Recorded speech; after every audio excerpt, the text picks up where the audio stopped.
আসসালামু আলাইকুম।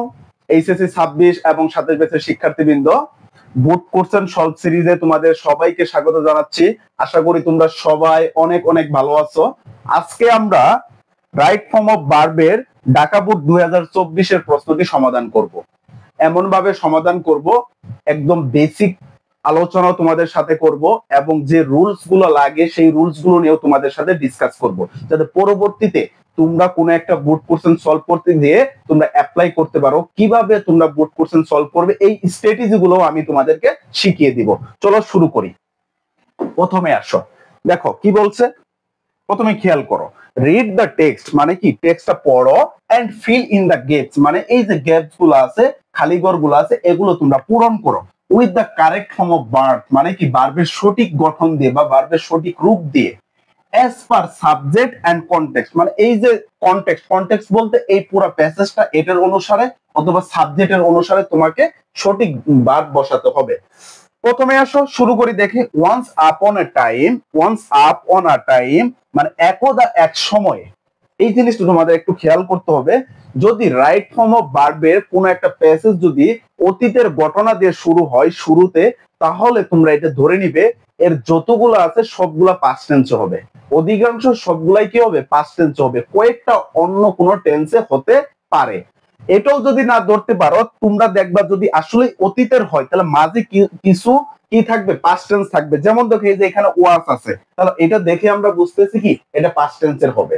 তাহলে দেখো কি বলছে, ওয়ান্স আপন আ টাইম এক সময়, একদা এক সময়, their days be a king.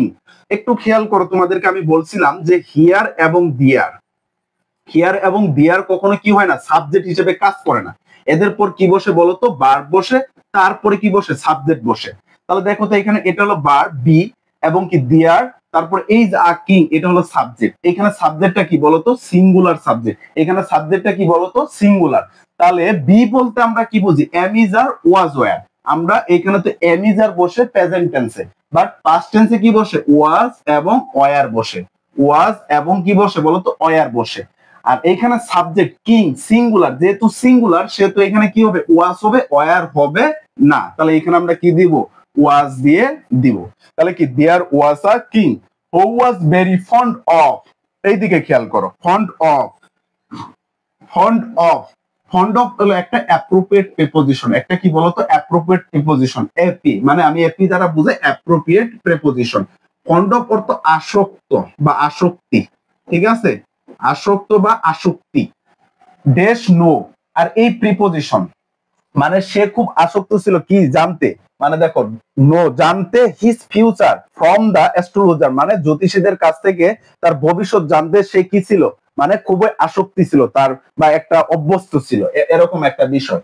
Fond of যেহেতু অ্যাপ্রোপ্রিয়েট প্রিপোজিশন, আর তোমাদেরকে পড়িয়েছিলাম কি বলতো, অ্যাপ্রোপ্রিয়েট প্রিপোজিশন বা প্রিপোজিশনের পর কি বসে বলতো, ভার্বের আইএনজি হয়ে যায়। ভার্বের কি হয়ে যায় বলতো, ভার্বের আইএনজি হয়ে যায়। তাহলে নোটা কি হয়ে যাবে, নোটা হয়ে যাবে নোয়িং হয়ে যাবে। নোটা কি হবে বলতো, নোয়িং হয়ে যাবে। তারপরে দেখো, a famous astrologer does stop at his capital on his way to home মানে একটা বিখ্যাত অ্যাস্ট্রোলজার তার বাসার দিকে যাওয়ার সময় রাজার রাজ্যে কি বা রাজধানীতে কি থামলো। তাহলে যেহেতু আগে থেমেছে তাই এখানে কি হবে, স্টপ হবে। আর ঘটনাটা যেহেতু অতীতের, তাহলে কি হবে, ভার্বের টু হয়ে যাবে। তারপরে the king called on him মানে রাজা তাকে ডেকে পাঠালো। টু ডেস নো, দেখো একটু খেয়াল করো, টু আছে। তোমাদের একটা কথা বলেছিলাম যে টু পৃথিবীর সকল প্রেপোজিশনের পর ভার্বের আইএনজি বসে, বাট টু এর পর কি বসে বলতো, টু এর পর ভার্বের বেস ফর্ম বসে। টু এর পর কি বসে বলতো, ভার্বের বেস ফর্ম বসে। কিন্তু কিছু টু আছে যাদের পর ভার্বের কি বসে, আইএনজি বসে। যেমন লুক ফরওয়ার্ড টু, তারপরে তোমার with a view to, look forward to with a view to, তারপরে তোমার অ্যাকোস্ট্রমেট টু, তারপরে তোমার কমান্ড টু, ঠিক আছে, কমান্ড টু, তারপর ইন এডিশন টু। এদের পর কি বসে, ভার্বের আইএনজি হয়ে যায়। এদের কি হয় বলতো, ভার্বের আইএনজি হয়ে যায়। তাহলে যেহেতু এটা শুধু ট্রু, তাই এখানে নোটা কি হয়ে যাবে বলতো? নো হয়ে যাবে। তারপর আসো, and the astrologer days tell him something unpleasant, এবং জ্যোতিষী তাকে কিছু অপ্রীতিকর ও সন্তুষ্টকর কিছু কথা বললো। যেহেতু আগে বলেছে তাই টেলটা কি হয়ে যাবে? টোল্ড হয়ে যাবে। টেলটা কি হয়ে যাবে? টোল্ড হয়ে যাবে। মানে এমন কিছু কথা বলছে যে কথাগুলো কি ছিল? তার কাছে অসন্তুষ্টিকর ছিল, মানে রাজার কাছে। এটা শুনে রাজা কি করলো? The king did get furious, মানে এটা শুনে রাজা খুবই রাগান্বিত হয়ে গেল। মানে দেখো, যেহেতু আগে রাগ হয়েছিল, তাই এখানে গেটটা কি হয়ে যাবে? গেটটা তখন গট হয়ে যাবে।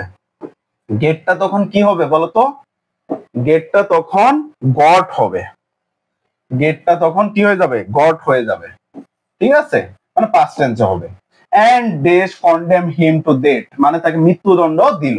তাহলে দেখো তো, এন্ড একটা জিনিস মাথায় রাখো, and or but, and or but, and or but মানে এন্ড অর এবং হলো বাট, এগুলোকে বলা হয় কোঅর্ডিনেট কনজাংশন। এর আগে যে টেন্স হবে পরেও সেই টেন্স হবে। প্রেজেন্ট হলে প্রেজেন্ট হবে, পাস্ট হলে পাস্ট হবে। যেহেতু এটা পাস্ট হয়েছে তাই এটাও কি হবে? পাস্ট হবে। এর সাথে ইডি যোগ করে দিব, শেষ। ঠিক আছে, বুঝতে পারছো তো? তারপর আসো, সেইং মানে বললো, ম্যান লাইক ইউ, তোমার মতো মানুষ, দেশ live to spoil the peace of the world, তোমার মতো মানুষ বেঁচে থাকা মানে কি? পৃথিবীর শান্তি নষ্ট করা। তোমার মতো মানুষের কি বেঁচে থাকা উচিত না।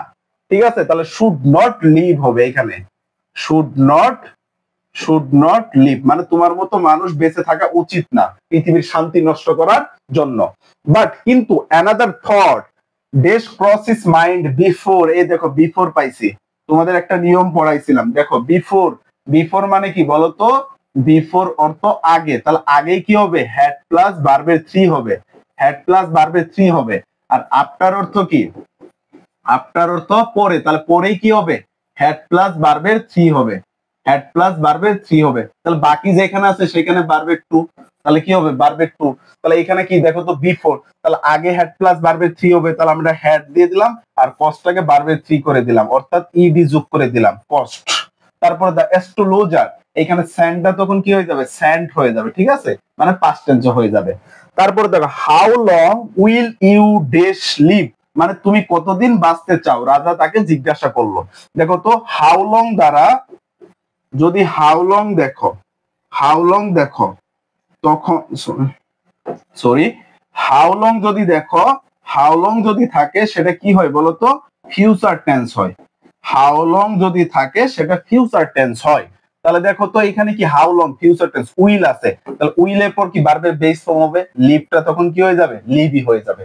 তারপর দেখো, with ready with the astrologer said, astrologer বলল, the star days declare that, মানে তারকারাজিরা ঘোষণা দিচ্ছে যে, আই শ্যাল ডাই, আমি মারা যাব, অনলি আ উইক মানে এই এক সপ্তাহ, বিফোর আগে, ইউর ম্যাজেস্টি মানে আপনি মারা যাওয়ার এক সপ্তাহ আগে কি করব?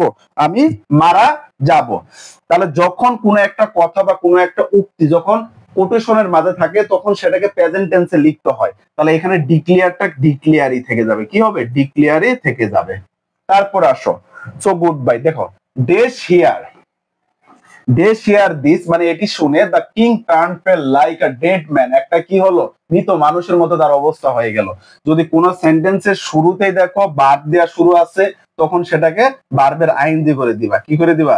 ভার্বের আইএনজি করে দিবা, বা টু প্লাস ভার্বের বেস ফর্ম দিয়েও করতে পারো। Hearing this the king turn fell like a dead man and shouted, চিৎকার করে বলল, ডাইভ দিস রুইস অ্যাওয়ে, তাকে এখানে নিয়ে আসো। লেট হিম দেখো একটু খেয়াল করো, লেট এর পর অবজেক্ট বসে, তারপর ভার্বের বেস ফর্ম বসে। ঠিক আছে, তাহলে দেখো তো, লেট আছে, হিম অবজেক্ট, তাহলে কামটা কি হয়ে যাবে? কামই হয়ে যাবে। এই ছিল আমাদের ঢাকা বোর্ড 2024 এর প্রশ্ন সমাধান। আশা করি তোমরা বুঝতে পারছো। যদি না বুঝে থাকো, কোনো একটা বুঝতে যদি অসুবিধা হয়ে থাকে, অবশ্যই কমেন্টে জানাবা, আমি তোমাদেরকে বুঝিয়ে দেওয়ার চেষ্টা করব। আবারও তোমাদের সাথে দেখা হবে অন্য কোনো একটা ভিডিওতে। সবাই ভালো থাকো, সুস্থ থাকো, আল্লাহ হাফেজ।